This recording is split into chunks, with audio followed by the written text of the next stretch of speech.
Saya rasa panas. Kenapa aircon?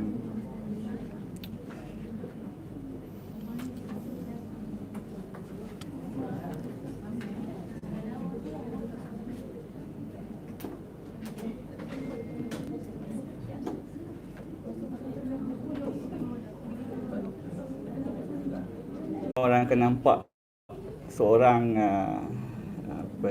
figure yang jadi kontroversi sekarang. So in Vision 2020 in our department or our service in emergency medicine, we have been talking about this for the past 2 years after a study come out, which is about cardiac arrest, right? So what is new about cardiac arrest? So before we go in deeper on cardiac arrest, I would like to highlight a few of the things. What is the difference between cardiac arrest and heart attack? Okay, so cardiac arrest ni, dia adalah at a time whereby your heart is arrested. But heart attack is not the same as a cardiac arrest, whereby the heart attack is actually we usually redefine it as acute coronary syndrome, MI, STEMI or non-STEMI. Those are a few things that are differences about cardiac arrest and heart attack. Cardiac arrest is actually a situation where the heart cease to function. You cakap pasal heart attack ni, dia tak arrest lagi. Tapi bila you cakap mestinya akan dapat cardiac arrest. Okay? So apa yang kita dah belajar dalam BLS. So kita belajar ada ICA dengan OCA. Betul tak? ICA adalah in hospital cardiac arrest, while OCA is out hospital cardiac arrest. So ICA ni saya tak sentuh sangat sebab ICA ni selalunya orang NS lebih power lah dari saya. Okay. So what is the difference between this ICA dengan OCA? So dalam ICA dia ada surveillance. So dalam patient yang admitted in hospital ni kita ada surveillance. Kita ambil vital signs, kita make sure patient ni nurse akan tengok. Kalau kat ICU tu mungkin every 50 minutes. Kalau dekat ward mungkin every 4 hours. You have to see how the patient is. You ada report how the patient is. Okay. While in OCA kita tak ada surveillance tu, tapi kita ganti dengan transport. So kita akan transport to the best facilities. And in Langkawi kita bertuah sebab we are the only facilities, so we are the best facilities. Okay, so what are the survival rates? So average outpatient, average cardiac arrest patient, kita masuklah ICA dengan OCA, every survival rates of cardiac arrest. The study have shown that kalau dekat dalam hospital, kita nampak dia collapse. Kan selalunya kita selalu dapat kes yang patient ni okey lah, tiba-tiba je. Okay, itu unwitnessed. Tapi kalau witness ni selalunya kita dah boleh predict. Oh, patient ni ECG dia tak elok lah, ada VFVT lah. Oh, saat lagi mungkin dia akan collapse. So itu witness. So in witness cardiac arrest, usually dia punya survival rate is almost 22%. Tapi kalau eyewitness, even dalam hospital sendiri, is about 2 to 3% only. Ni yang tiba-tiba lah, kita tengok tiba-tiba je patient tu collapse. Okay. Dekat Langkawi ni, dekat saya punya ED lah, saya boleh kata kita jarang dapat kes macam ni, dia yang unwitnessed ni sebab saya punya ED kat sini kecil. Tapi when I was working in HKL dengan Alostar, memang we have a few patient yang duduk dekat observation. Suddenly tiba-tiba lah doktor, patient ni tiba-tiba lah dia tak breathing. Tapi bila saya nak intubate tak boleh, rupanya dah rigor mortis punya tiba-tiba. Okay, what about patient yang out hospital? Okay, when you talk about out of hospital, kalau patient tu collapse, tak ada CPR until EMS datang, dia punya survival rate is actually at about 4-5%. Okay, tapi kalau patient ada bystander yang buat CPR kat dia, so it increases actually by 2 folds, about 5 to 6%. Tapi kalau patient tu CPR tambah EED kat atas, so dia punya survival rate melonjak sampai almost 30%. Alright. So apa yang baru dalam saya punya Vision 2020 ni yang saya cuba untuk lakukan dekat sini adalah, kita tengok video dulu.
what we are trying to improve in our hospital Langkawi is actually out of hospital cardiac arrest.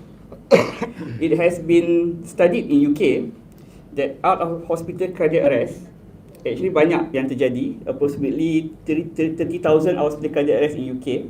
80% out of cardiac arrest terjadi dekat rumah. 22% of the UK is confident untuk buat CPR, yang lagi 80% tak confident walaupun mereka cakap macam confident. The emergency services average response time untuk cardiac arrest is about 10 minutes. If a defib use and effective CPR performed within 3 to 5 minutes, the survival rate increased from 6% to 70%. For every minute goes by the victim of cardiac arrest, the chances of survival rate decrease by 10%. And without immediate treatment, 90 to 95% of cardiac arrest victim will die. So Malaysia macam mana? Okay. Malaysia, 5% of 99 calls adalah cardiac arrest. So how many 99 call we have? Untuk hospital Langkawi sahaja kita ada lebih kurang 600 patient yang call for 999. So 5% only actually cardiac arrest. So kita akan dapat lebih kurang one cases every 2 weeks. And most of the time the cardiac arrest actually happens dekat home residents. So apa yang affect surviving cardiac arrest? So you can see yang the blue part tu yang banyak. Blue part is actually system factors, and event. Yang kedua adalah event factors yang warna merah. So apa yang actually memberikan faktor terbaik untuk cardiac arrest adalah, sebab yang OKA adalah satu community to act. So kita lah community ni, walaupun kita dalam hospital, tapi at one time kita akan duduk luar hospital. So anything happen, kita kena confident untuk memberi khidmat CPR. So yang kedua ni yang susah sikit kita nak dapat, tapi I'm trying my best to get, is the public access to defib. For the time being, only big hotel saja yang ada. Yang hotel kecil memang tak ada lagi. Big hotel adalah 1 Datai, 2 Andaman, 3 Four Seasons, 4 West Inn, 5 St. Regis. So kalau nak collect, make sure 5 hotel ni sahaja. Hotel-hotel lain tak ada. Saya cuba nak pujuk Lada untuk beli satu, sebab Lada tu ada kita punya PKD kan, kot lah boleh nego-nego beli satu kan. Okay. So the last one is coordinated EMS services. So kita tengok negeri lain, negara-negara lain. For the time being, negara-negara lain yang unfortunately kita masih lagi merah semua. So we are the worst. Okay, so this study was done in 2015. We have went to KKM a few times untuk discuss on how to improve. So apa yang kita buat, apa yang kita ada, apa yang kita cuba buat is what yang kita dapat. Road to improve survival for OKA.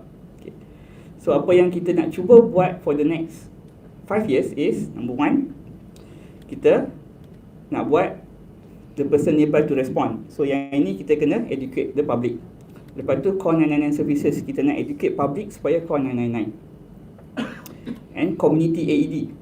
For the time being, the only negeri di Malaysia yang ada community AED yang bagus adalah Penang. So Penang dia ada satu app AED. So kalau ada patient collapse, you boleh tekan dekat app tu. Nanti siapa yang ada app tu akan di alert siapa yang paling dekat AED, dan dia akan tolong ambil AED pergi dekat orang tu. So early CPR and defib, high quality CPR during transport. Apa yang kita nak cuba buat di Hospital Langkawi, kita nak cuba beli yang mesin CPR tadi. Perasan Okay. And then hopefully dapat survival lah. Alright. So pernah dengar ini masa tahun 2018. Patient tengah pernah main bola, tiba-tiba collapse. Lepas tu ada St. John dengan St. John pergi menyelamatkan dia. Good thing is, for the past 2 years, apa yang terjadi adalah Form 4 dengan Form 5 ada sliver CPR. So this is good, sebab kita dah start ada orang yang pandai CPR. Tapi Form 4, Form 5 itu yang masalah dia. So dekat Langkawi kita tak terima lagi arahan untuk pergi ke sekolah-sekolah di hospital, tetapi dekat Kedah lain-lain punya dekat luar memang dah ada hospital-hospital dan klinik-klinik pergi mengajar. Dan kita dapati orang yang mengajar CPR tu pun ketam. Ketam. Orang yang mengajar CPR tu pun tak up to date. Cikgu-cikgu yang mengajar tu pun tak up to date. So kita tengah dah adequate sana. Dekat sini for the time being St. John yang try to cover us. Hopefully they cover for next few years. So kita punya target groups untuk visualize the OCA. Satu is the public community, second the ambulance services, third yang paling penting Ministry of Health lah. For the time being yang last 2 years punya Ministry of Health was very good with us. So memang whatever we ask for community CPR, actually dia bagilah. Okay, to survive, we need community to ready to save life. Advocate mandatory school CPR, dah ada dah yang ni, Form 4, Form 5 dah ada syllabus. Advocate placement AED dekat most of the breeding, fire station, police station and public breedings. And then work with civil defence and firefighters. Enroll community lifesaver projects. Right. So this is one of our ambition actually. First of all, kita nak try ada champion survival whereby plans to launch a plan of action towards improving OCA survival in Malaysia.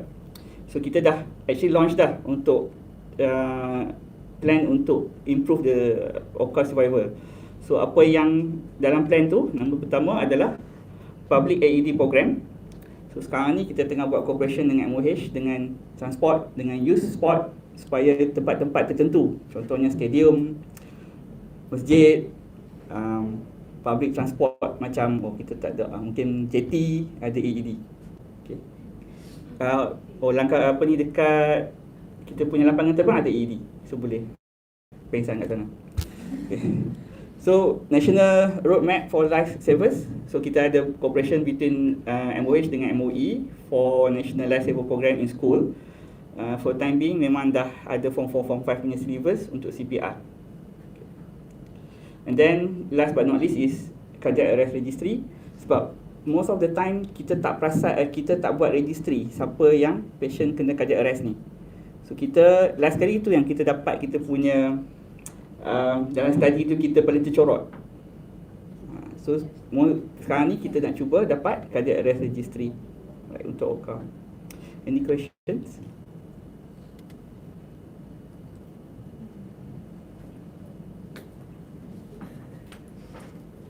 Enam saja tempat yang boleh collab. Yes.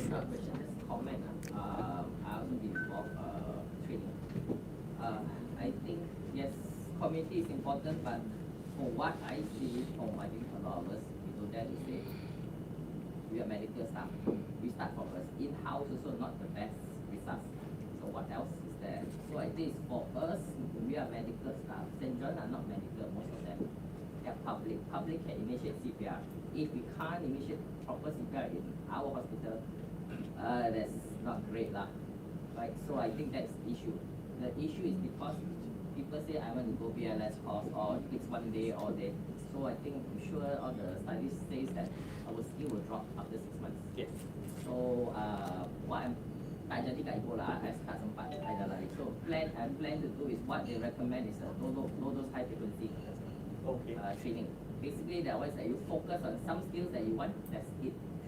You don't do the whole course because very susah to do the whole course. Jadi NS is struggling with all the BLS, full course cannot sustain for long term because staff keep coming, keep going. Yeah. So I feel I can do that one. That one I start with kids first. I think that is important because our skill will drop. Sure, within 6 months is already proven. Our hospital important. I think what he says, people can collapse anyway. How many of you done our hospital research? Not pre-hospital care. Masa you relax, betul duri. Tak apa dah. Jurnal lah, sampai jurnal Okay. kena kita Okay, orang kena awak. So that one was playing badminton as a collapse. So I think sports complex because high intensity people will collapse. That one was a football, that one I read, the Penang one. Yeah, Penang. So I think ED is important. My one patient died because Messi died mine. So ED, last time don't have so efficient pre-hospital care, ambulance come for half hour.